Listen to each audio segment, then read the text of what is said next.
మంగళవారం యాదాద్రి భువనగిరి జిల్లా గుండాల మండల కేంద్రంలోని స్థానిక గ్రంథాలయంలో సిపిఐ యాదాద్రి భువనగిరి జిల్లా కార్యదర్శి గోదా శ్రీరాములు మండల కార్యవర్గ సమావేశం నిర్వహించారు. ఈ సందర్భంగా ఆయన మాట్లాడారు. మంగళవారం యాదాద్రి భువనగిరి జిల్లా గుండాల మండల కేంద్రంలోని స్థానిక గ్రంథాలయంలో సిపిఐ యాదాద్రి భువనగిరి జిల్లా కార్యదర్శి గోదా శ్రీరాములు మండల కార్యవర్గ సమావేశం నిర్వహించారు.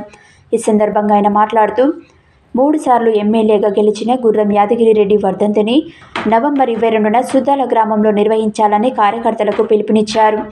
అదేవిధంగా ప్రజా పోరాటాలకు సిద్ధం కావాలని కార్యకర్తలను సూచించారు. ధాన్యం కొనుగోలు కేంద్రాలను వేగవంతం చేయాలని, కొనుగోలు చేసిన 3 రోజుల్లో రైతు అకౌంట్లో పడాలని, పత్తి రైతులు పత్తి కొనుగోలు కేంద్రాలను మండల కేంద్రంలో ఏర్పాటు చేయాలని, ప్రతి గ్రామానికి సాగు, త్రాగు నీరు అందించాలని ప్రభుత్వాన్ని డిమాండ్ చేశారు. సిపిఐ 100 సంవత్సరాల కాలం సందర్భంగా ప్రతి గ్రామంన సిపిఐ జెండా ఎగరవేసి నల్గొండలో జరిగే బహిరంగ సభను జయప్రదం చేయాలని, ఈ మండలం నుండి 5,000 జన సమీకరణ తరలించాలని కార్యకర్తలకు దిశానిర్దేశం చేశారు. ఈ కార్యక్రమంలో సిపిఐ జిల్లా కార్యవర్గ సభ్యులు కె హరిచంద్ర, సిపిఐ మండల కార్యదర్శి అనంతుల రామచంద్రయ్య, మండల సహాయ కార్యదర్శి సత్యనారాయణచారి, మండల కార్యవర్గ సభ్యులు యు కుమరయ్య, జోసఫ్, వెంకన్న, ఆంధ్రయ్య స్వామి, యాదయ్య తదితరులు పాల్గొన్నారు.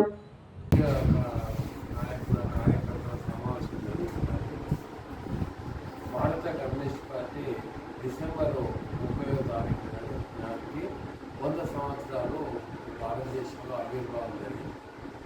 ఈ సందర్భంగా భారతదేశ వ్యాప్తంగానే కమ్యూనిస్ట్ పార్టీ ఘనంగా అన్ని రాష్ట్రాలలో, అన్ని జిల్లాల్లో, గ్రామాల్లో ఘనంగా ఉత్సవాలు జరపాలని పార్టీ నిర్ణయం చేసింది. ఈ నిర్ణయాలను అనుసరించి మన యాదాద్రి భువనగిరి జిల్లా, ఉమ్మడి జిల్లా నల్గొండలో ఈ నెల 26 నాడు అన్ని గ్రామాల్లో జెండాలు ఎగురేయాలని, తర్వాత 30వ తారీఖు నాడు బహిరంగ సభ నల్గొండలో నిర్వహించాలని పార్టీ నిర్ణయం చేసింది. ఇందులో ప్రధానంగా కమ్యూనిస్ట్ పార్టీ ఏదైతే మనం నిర్ణయాలు తీసుకున్నామో దాన్ని అమలు చేసే వైపు కమ్యూనిస్ట్ పార్టీ గ్రామ స్థాయి నుంచి దాన్ని తీసుకోవాలనే ఒక ప్రధానమైన కర్తవ్యాన్ని పార్టీ నిర్ణయం చేసింది.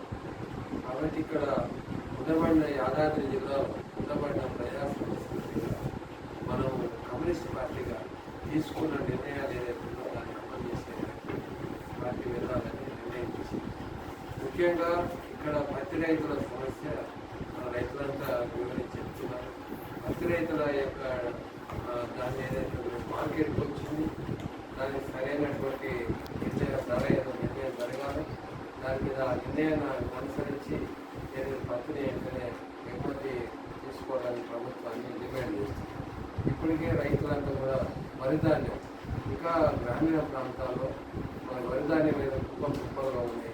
ఆ కుప్పలకు ఉన్న ధాన్యాన్ని కూడా ఇంకా పూర్తి చేసిన వరకు రాష్ట్ర ప్రభుత్వం ఏదైతే ఉందో ఆ వెంటనే దాన్ని తీసుకోవాలనేటువంటి విషయాన్ని మేము ప్రభుత్వాన్ని డిమాండ్ చేస్తున్నాం. ఈ రకమైనటువంటి ప్రభుత్వ డిమాండ్ ఏదైతే ఉన్నాయో, ప్రజల యొక్క డిమాండ్ ఏదైతే ఉందో దాన్ని అమలు చేయకపోవడం వల్ల ప్రజలు అవసరం పడతా ఉంటారు.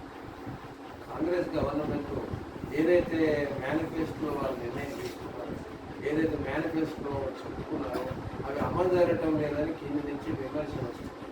మీరు కూడా కాంగ్రెస్ పార్టీ వాళ్ళు ఆలోచించాలి.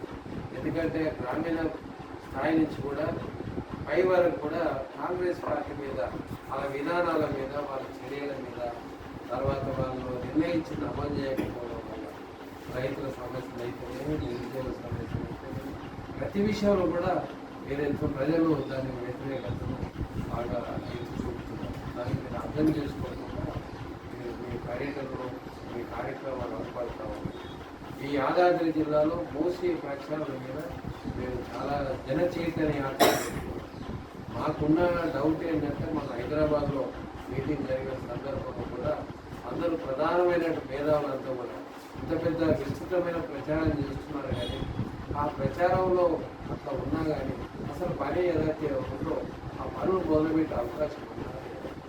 అసలు దానికి సరిపడ నిధులు వస్తున్నాయి. ఆ మూసి ప్రక్షాళన 50 ఏళ్ళుగా పెండింగ్ పడ్డది. దాన్ని అమలు చేసే వైపు ఈ ప్రభుత్వం చేస్తున్నా లేదా మాటలు చెప్తున్నారా, అమలు చేయ ముందుకు పోతున్నారా? ఈ సభను సమావేశం తగ్గించుకొని మీరు ఆ మూసి